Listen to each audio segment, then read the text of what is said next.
Welcome to this week's installment of the 2-Minute Drill. We're here with Nichols head coach Dale Olmsted. The Bison suffered a loss at Salve Regina this past weekend. Dale, your overall thoughts on the game, especially the first quarter when you guys really hung in with them? Yeah, no, Salve is a great program. We're trying to strive to get to their level. Early on, we had our backs against the wall. It was kind of a windy day. They kicked off to us. We started the drive within our 10. And for me as a coach, a successful drive would be, get it out, get 2 first downs, move the ball. And that's what we did. We brought it to about the 45-yard line. We punted it away. The defense held, I think, on a couple downs, a couple series, but then gave up a big play to, Salve went up by a touchdown. Then, okay, here we go. Start adversity again. We get the ball. We're inside the 10-yard line again for our second drive. But we put a couple first downs together. Our quarterback did a great job of keeping a few plays alive to get that first down. And we had our first big play of the season, a 60-yard touchdown pass to Jarvis Harris. So the extra point, too, Connor Hayes was his first NCAA kick. And so it was a very exciting time for us to come back, to show that we can play with these guys early on. They came back, had a nice drive. They scored to make it 14-7. We get the ball back, move to midfield, and then a misread by a little miscommunication turns into 7 points going the other way, 21-7. Then we just had a hard time getting out of that. But again, Salve's a great program. It's a program that we strive to emulate. Despite the back-to-back losses, let's look at some student athletes who maybe are flying under the radar here. We mentioned Brett McAvoy. Who are some other student athletes who have kind of flown under the radar who have impressed you? Yeah, I would say Brett would, we'd start with them. A true freshman. The punt, he's handled all the punting duties. Started inside linebacker the last 2 weeks as a true freshman. Had a big strip against Becker to kind of for us to seal that win there. So, yeah, Brett's done a tremendous job. Again, Jarvis Harris came into his own of late, had the big touchdown reception. Micah Bruzy has done a nice job for us at wide receivers. A few of the freshmen, up front. Thomas has done a great job. PRC. Our whole offensive line has done a pretty good job. But again, I'd say some of the younger kids are really stepping up, and we're happy with the future.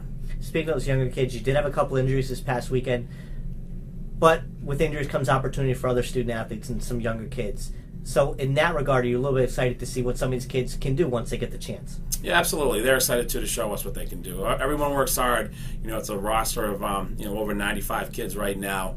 And, with that, not having much of a JV program, there are some freshmen and some, upperclassmen as well that are looking for that opportunity. So, yeah, absolutely. I would say, with the injuries that we've had of late, would give some of these kids an opportunity to show them, what they have. And for us as a staff to evaluate moving forward. So from one powerhouse in the conference, Salve, to another at Endicott, 2 programs who you hope to emulate in the near future. Talk about Endicott, this week's opponent. Yeah, J.B. Wells does a great job. They have a great staff over there. He's lost some of his top assistants, and they haven't skipped a beat year in and year out. They're always up top. They have 2 losses this year, one to Framingham, which I believe is probably number 1 and number 2 in the state, and their other one was the number 12th ranked team in the country, Hobart. So, JB knows what he has there. They went out and challenged themselves. They came up short in a few big contests, but in league play, I think they're undefeated. So, great program. Again, another program that we're looking to emulate as well. But again, day by day, down by down. As long as we're showing progress, and I believe the stats show that through the first four or five games this year compared to last year, I think we're improved in all categories. So, it's just going to take some time, but the coaching staff and the players, we look forward to our opportunity to show what we got against Endicott.